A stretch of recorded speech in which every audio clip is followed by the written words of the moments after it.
Hello dear researchers, my name is Farhad Khabazian. Today I'm going to talk about key issues in EFL research.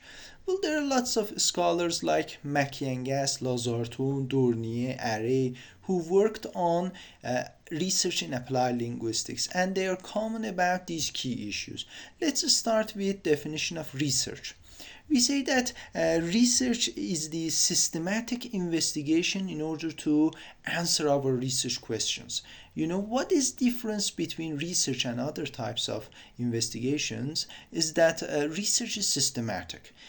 We come to set our research questions and hypotheses, then systematically we try to answer these questions. For hypotheses, we say that they are statements.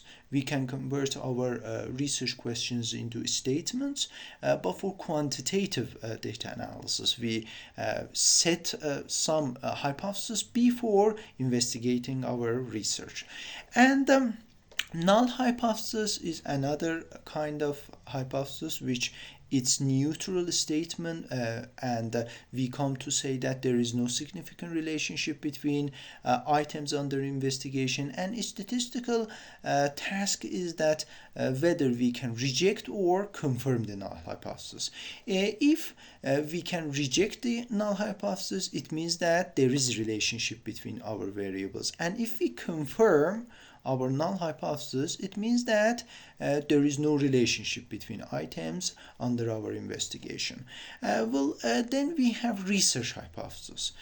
Based on literature, sometimes we have enough information and evidence to formalize research hypothesis, which is stronger, and we have confirmability about these kinds of hypotheses. About types of hypothesis, we say that we have non-directional two-way hypothesis or directional one-way hypothesis. In non-directional hypothesis, we predict a relationship between our variables, but we don't have enough information to predict the direction of this relationship. And in one-way hypothesis, based on literature review, we have enough information to predict the direction of relationship between our variables. There are three kinds of data analysis and design in applied linguistics, being quantitative research, qualitative research, and mixed methods research. In quantitative research, we come to work more on numbers and statistical data analysis. We will have hypotheses which will precede our data analysis, and here some values like p-value, f-value will talk, numbers will talk, rather than our own interpretation. But in qualitative research, they are more interpretive rather than statistical. We don't quantify our data. We try to explain and interpret what is there. Like, for example, thematic data analysis, we come to describe words and phrases and comments of our participants. Mixed methods, as I defined two kinds, quantitative, qualitative. In mixed method, we combine and mix both quantitative and qualitative research designs. And in order to answer our problem through these two perspectives, we can investigate our research question. There are lots of types for mixed method, like concurrent mixed method, parallel mixed method, sequential, and if you like, you can use, for example, Criswell or Array, Lazartun to investigate which one of them can be more suitable for your study. There are some sections in our research which are very important, being, for example, abstract. Through abstract, we try to provide overall summary about our study. Briefly, we explain method, procedure, and also implications of our study. About participants, we can explain about age range of their mother tongue, and then we can explain the results. Briefly, we can explain our themes if we are working on quantitative studies, or we can talk about the relationship between our variables if we are working on, for example, correlation types.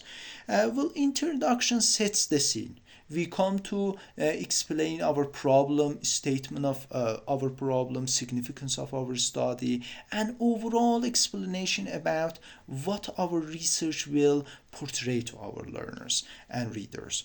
Then we have results section. Results section is not interpretive. We come to verbalize our results, as we will have tables or charts, figures, and based on them we will try to explain our results rather than extra interpretation. We will keep this interpretation for conclusion and discussion section. In discussion section, we come to step by step restate our research questions, then we answer them. And what is more important in discussion section is that we come to compare our findings with previous papers and studies. So for example, we say we came to conclusion there is significant relationship between teacher immunity and self-efficacy, and other studies backed our findings. This is very crucial about discussion section. And then we will have our inner voice, extra explanation about what is our perspective. In conclusion section, we come to again briefly summarize all the set of our study and then answer our research questions. And for limitation, we can add limitations and future studies for in conclusion section or discussion section. And there are other three key points that Mackey and Gass mentioned. They are feasibility, replication, and pilot testing. By feasibility, we want to see whether we investigate to see whether our research will be practical or not. Can we handle and can we be able to follow this research or not? By replication, we sometimes attempt to repeat the method and procedure of previous studies in new contexts. And if we cannot come to results of the previous study, the validity of the original study may be called into question. And for pilot testing, pilot testing is a small scale trial of our method, material, procedures to see whether we can handle them or not. Before conducting our study, we can pilot our questionnaires instrument to see whether they are practical and they are suitable for our study or not. Well, these are the key terms related to research in EFL and applied linguistics. If you have any question, you can ask me. Thanks for your time.